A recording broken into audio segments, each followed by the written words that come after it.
नमस्कार किसान भाइयों, यदि आपने इस साल धान की नर्सरी लगाई है और आपके धान की नर्सरी में पीलापन है या उसकी ग्रोथ रुक चुकी है, या नर्सरी के अंदर झुलसा आ गया है, या नर्सरी कबरी पड़ गई है, यानी उसके अंदर ज़्यादा पीलापन आ गया है और ग्रोथ अच्छे से नहीं हो रही है, और आपने उसके अंदर खाद भी लगा दिया है, जिंक भी लगा दी है और भी बहुत सारी दवाइयाँ लगा चुके हैं,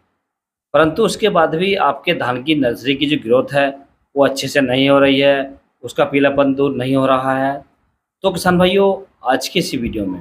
हम आपको एक ऐसा फार्मूला बताएंगे, यदि आप उसे सही तरीके से इस्तेमाल करते हैं और सही मात्रा में इस्तेमाल करते हैं तो मैं आपको गारंटी देता हूँ कि आपके जो धान की नर्सरी है वो लगभग 48 घंटे के अंदर अंदर में पीलापन था वो दूर हो जाएगा, नर्सरी की जो ग्रोथ है वो तेज़ी से बढ़ना स्टार्ट हो जाएगी किसान भाइयों। और इस दवाई को डालने के बाद लगभग 8 से 10 दिन में आपकी जो धान की नर्सरी है वो पूरी तरीके से तैयार हो जाएगी किसान भाइयों। और किसान भाइयों, धान की नर्सरी में ये जो समस्याएं आती हैं, जब हमारे धान की नर्सरी लगभग 8 से 12 दिन की अवस्था में आती है, यानी जिस समय हम नर्सरी को डाल देते हैं और हमारी नर्सरी लगभग 7-8 दिन के आसपास की होती है, उस समय से स्टार्ट होती है और लगभग 12 दिन तक पूरी तरीके से हमारे धान की नर्सरी को अच्छे से जकड़ लेती है और उसकी ग्रोथ को रोक देती है किसान भाइयों। तो किसान भाई, आज जो हम आपको तरीका बताने वाले हैं, जो फार्मूला और दवाइयाँ बताने वाले हैं, ये आपको अपने धान की नर्सरी में शाम के समय डालनी है और शाम के समय ही उनकी सिंचाई करनी है किसान भाइयों। दिन के समय में कभी भी धान की नर्सरी में पानी नहीं भरना है, और यदि आपकी धान की नर्सरी में दिन की अवस्था में पानी भरा है तो आप उसे निकाल दें, क्योंकि जब धूप ज़्यादा होती है, तेज़ धूप पड़ती है, तो धान की नर्सरी में जो पानी होता है वो गर्म हो जाता है, जिससे जो जड़ें होती हैं ना धान की नर्सरी की, वो गल जाती हैं या उनके अंदर सिकुड़ाहट आ जाती है या वो चौक हो जाती हैं, जिससे धान की नर्सरी में पीलापन भी आ जाता है, ग्रोथ रुक जाती है और कभी-कभी धान की नर्सरी झुलस जाती है। तो इसका आप विशेष ध्यान रखें।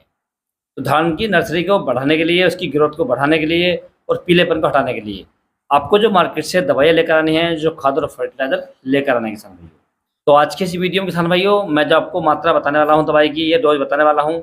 ये 10 किलो धान की नर्सरी के लिए है। यानी आपने 10 किलो धान की नर्सरी डाली है तो उसके लिए पर्याप्त है। यदि आपने अपने धान की नर्सरी में ज़्यादा बीज का इस्तेमाल करा है, मान लीजिए 20 किलो करा है, 15 किलो करा है, तो आप इस दवाई को बढ़ा सकते हैं। यदि आपने कम करा है, यानी 4-5 किलो करा है, तो इसे आप घटा सकते हैं। तो इसके लिए किसान में आपको लेकर आना है 2 किलोग्राम यूरिया 10 किलो धान की नर्सरी के लिए। दूसरा किसान, इसके अंदर आपको ऐड करना है 500 ग्राम कैल्शियम नाइट्रेट, पीला वाला जो बोरॉन वाला आता है। और तीसरा इसके अंदर आपको ऐड करने किसान भाइयों 250 ml ह्यूमिक एसिड, ये आपको लिक्विड वाला लेना है। लिक्विड में जैसे जीब्रस आता है, क्वांटिस आती है,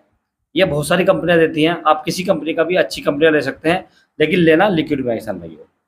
इन सभी को आपको मार्केट से लेकर आना है और मार्केट से लाने के बाद में इन्हें आपको लगभग 8 से 10 किलो मिट्टी लेनी है और सारी दवाइयों को उस मिट्टी में अच्छे से मिक्स कर लेना है और अपने धान की नर्सरी में शाम के समय अच्छे से बखेर देना है। और बखेरने के बाद उसमें आपको सिंचाई कर देनी है। सिंचाई किसान भाइयों हल्की करनी है, ज़्यादा सिंचाई नहीं करनी है, ताकि जो आप पानी भरें वो लगभग 2 से 4 घंटे के अंदर अंदर सूख जाए। चौथे 5वें दिन आप देखेंगे आपकी जो धान की नर्सरी है उसका पीलापन धीरे धीरे खत्म हो चुका है, नर्सरी के पौधे मोटे हो गए हैं, नर्सरी एकदम काली हो गई है और उसकी जो ग्रोथ है वो एकदम तेज़ी से होना स्टार्ट हो गई है किसान भाई। तो इस प्रकार से किसान भाई, यदि आपकी धान की नर्सरी में पीलापन है या ग्रोथ कम है या कोई अन्य बीमारी है,